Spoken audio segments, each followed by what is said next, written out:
Hello, good afternoon. Welcome to my daily broadcast. My name is Barry Selby. Welcome to the next 100. I'll get to that in a second. Before I get to all that stuff, let me start with who I am so you know why you might want to listen to what I'm about to say. My name is Barry Selby, as I mentioned. I am a best-selling author, speaker, and a relationship attraction expert, helping strong, successful women find balance in love, life, and business. And I'm also a passionate champion of the divine feminine. And I do these talks every day called Messages for the Masculine. And today's number 301, so I'm now in the next 100, the next century. Although right now my goal is to do the 365, just to do a nice whole year. It's worth that's insane as it is. So if you haven't seen my broadcast before, welcome. Nice to have you here. These are called, as an overarching theme, Messages from the Masculine to Inspire the Feminine Heart. And this is a Messages from the Masculine number 301. So there's a lot of these. So I've got quite a library you can watch if you get carried away. And speaking of that, you can find them on my website, and I'll give you that now, and I'll talk about it more at the end. If you go to barryselby.com and you click on video blog, you can watch them there. Also on the YouTube channel where they come from, so I put these on YouTube afterwards, which is Barry Selby, and the playlist is Messages from the Masculine, and also on my Facebook business page, it's easy to find them on Facebook, which is Barry Selby the author. You notice my name's the theme there. So let's get into today's topic, shall we? And today's topic is well, a bit interesting, I'll put it that way. Simply put, I'm speaking to the idea that what are you willing to give up for what you really want? And I'm saying this from actually a very inspired perspective, I hope. We'll see how it goes. Because people say, well, I really want this, I really want that, but they actually don't do the work to get there. And this is the part I'm going to get into right away. Apparently, it's right in front of me.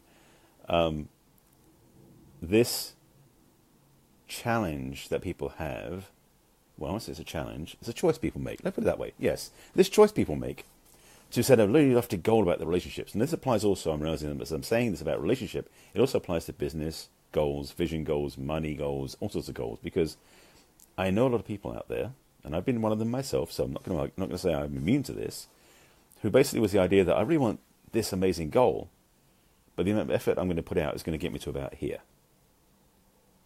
Can you relate?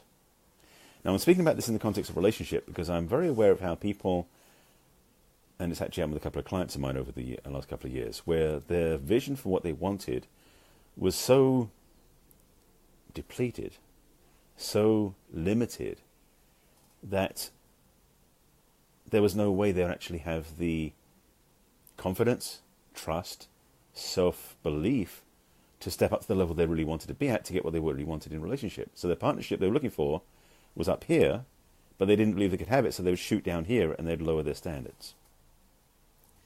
And I want to say this very clearly. I've said it before, by the way, so this is a reminder in case you've heard me talk about this before. You deserve the best, which means up here. So stop playing down here, okay? It's time to step up. Now I'm going to speak to that just so you understand what I'm going with, because I'm not going to say, okay, there's the lesson. I'm affirming you can have what you want, and I'm walking away now. Bye. No, I'm not going to do that to you. But I'll speak to a couple of things that might be in your way. And this is, in some ways, the core of my work. So before I get to that, let me tell you what I'm going to offer as well at the end, so you can jump in now if you want to find out. But I've been talking about this all week, actually last week and this week, which is that I'm offering a complimentary clarity conversation as my gift to you. Yeah, it sounds cute to say it that way, but it's really a discovery consult where we can talk about what you're looking for and how can help you get there. So if you want about that, stay tuned. I'll tell you about it at the end. So, you have this vision, dream, wish for this amazing relationship with this amazing, if you're a woman watching this, amazing man, presuming you're straight, of course. And I'm basically, these talks are aimed for women. So, if you're a man watching this, flip the pronouns. If you're really a woman who's looking for an amazing man, are you willing to give up your smallness? Are you willing to give up playing so small that you don't believe that you're already amazing? Because, it sounds obvious to say, but an amazing man deserves an amazing woman. And if you're not truly honoring who you are and taking care of yourself to the level where you really feel amazing about yourself, and I'll get to that one in a second too. I'm putting out steps ahead. It's like this is an interesting thing. I'm stepping off the cliff onto a step, and then as I'm speaking, the next step appears, and the next step appears. That's the way my talks go sometimes, and today it's going no exception. So, let me back up a second so I can get where I was. So, If you're someone who has, up until now, held a limiting belief that you simply don't deserve the best, that you don't feel you're worthy of having an amazing relationship, that you feel, in fact, that you're less than somebody else who has an amazing partner, and you compare yourself unfavorably with them, the reality is this: it's your self-limiting languaging that's choosing that. Yes, self-limiting languaging. Isn't that fun? Basically, you're telling yourself lies. Yes, lies. So let me break this down a bit more, as I seem to have that more to talk about. Now, I'm realizing very clearly this is applying to both genders, so I'm going to see if I can speak to both my part and to the women's part, because let me use my own exposure to set an example for you.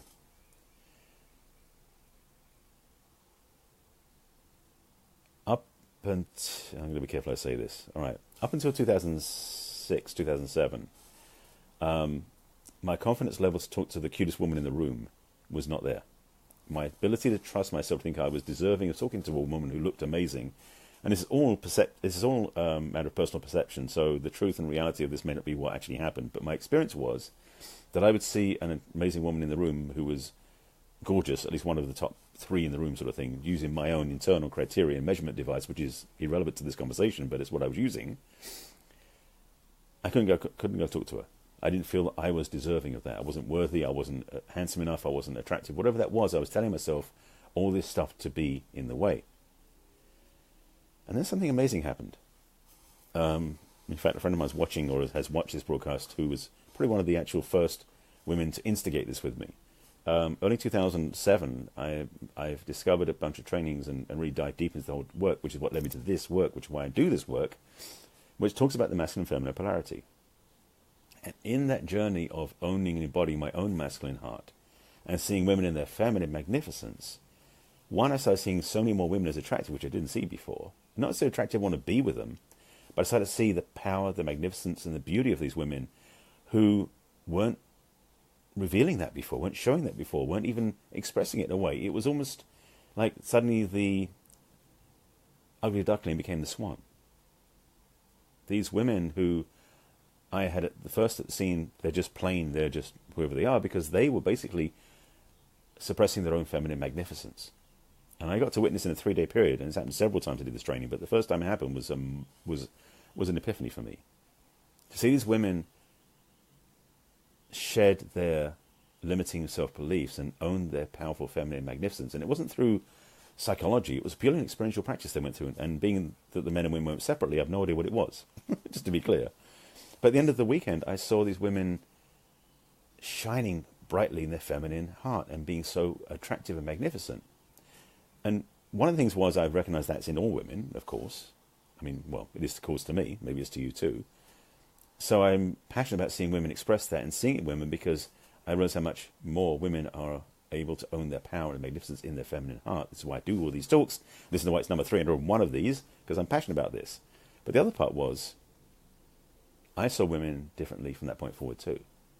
Because what I started realizing more and more, and this is, I'm going to say this, hopefully it comes out clean, because I don't want to be in trouble for saying this, but I saw women who were physically very attractive, and it wasn't the same as seeing people who were in their feminine magnificence. It was different. It was very rarely the same thing.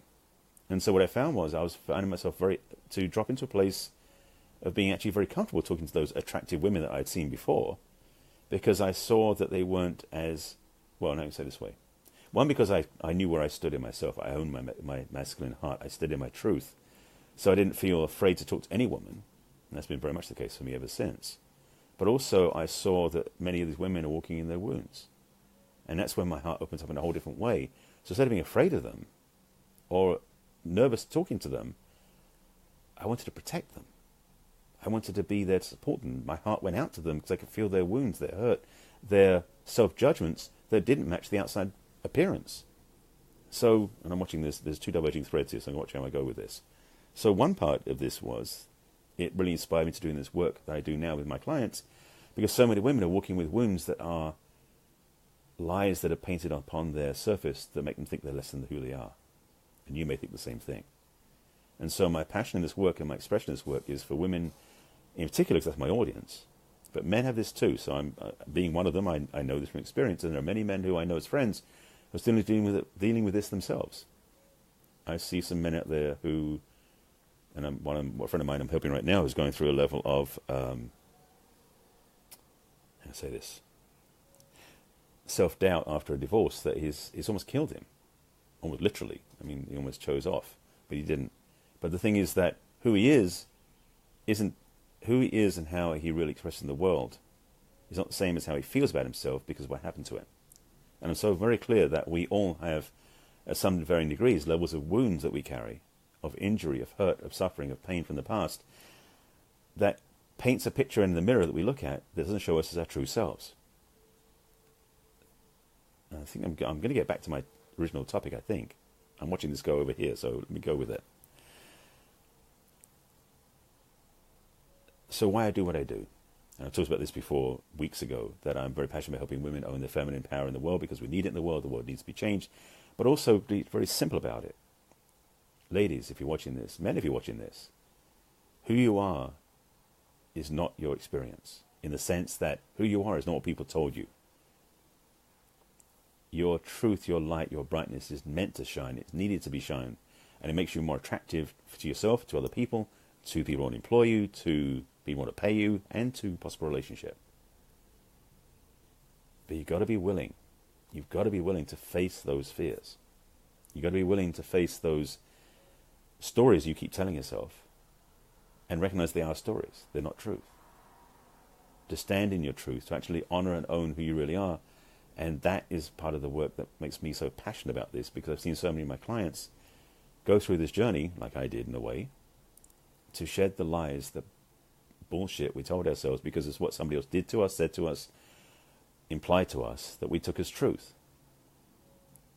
And when I help them find their own truth inside, they start to shine. It's kind of easy in a way. It takes work, but it's kind of easy in a way. So for those of you who've been feeling that's a doubt or a worry for you, that you're hitting this wall where you're not sure how you can express to the next level, so that what you truly... So here we go, back to the beginning. That was the piece I was waiting for. So in your recognition that you don't feel worthy of what you're asking for, what you need to give up is the limiting lies you've been telling yourself. Not as a judgment, but simply as a recognition that what you've been telling yourself isn't the truth. So what you need to give up is that playing small. What you need to give up is pretending to not be what you are, or who you are. Yeah, I'm just make sure I tie that up in a bow. My own metaphor, what can I say? So for those of you who are asking questions about how do I do this, how do I get through that, what's going on for me, do yourself this favor. I mentioned at the beginning I'm offering what I'm calling a complimentary clarity conversation. Grab one of those. You can find it on my website. If you go to Let's Chat, which is the first menu choice on my website, click on that, book a 30-minute conversation with me for free, my gift to you. And I hope you get some clarity on where you want to go. And yes, if you want to find out more about my work, I'll tell you about that too. But do yourself the favor to get the help, because if you don't do the work, don't do the change, you'll never get from here to here. I think you got the message now. My advice to you is to do what it takes to love yourself enough to get what you want, because you can have what you want when you love yourself enough. That's your homework. Here you are. Got to give you homework as well. All right. So thanks for watching my broadcast. You haven't seen it before. Thanks for watching. Thanks for being with me. You can find them on my website, again, barryselby.com. And you click on the video blog to watch all of my broadcasts there, all 300 plus this one. It's number 301. And if you want help, again, you can go get you can click on the Let's Chat to get a complimentary clarity conversation with me to get some clarity on what you want. Also, you find these on my YouTube channel, which is barryselby.com. Sorry, Barry Selby is the username, and Message for the Masculine is the playlist. And also you can find them on my business page on Facebook, because that's the less cluttered place you'll find them versus my personal page, which has lots of stuff on it. But on my business page, which is barryselby.author. If you have questions about this topic in particular, you can put them in the comments below and I'll answer them when I get signed off, or when I sign off on this broadcast. And seriously, you can have what you want. You've got to be willing to step up for it, though. And you'll find out how. I'm here to help you. And with that, I think I've repeated myself too many times. Take care of yourselves. I'll see you again tomorrow.